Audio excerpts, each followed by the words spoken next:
હારીજમાં વહેલી સવારથી વાદળછાયું વાતાવરણ છવાયું।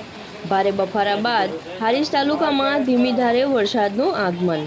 તાલુકાના વાઘેલ, દાતરવાડા, અરીઠા, બોરતવાડા સહિત ગ્રામ્ય વિસ્તારમાં વરસાદી માહોલ। હારીજ તાલુકામાં ભારે ઉકળાટ બાદ વરસાદ વરસતા લોકોને મળી આસ્તિક રાહત।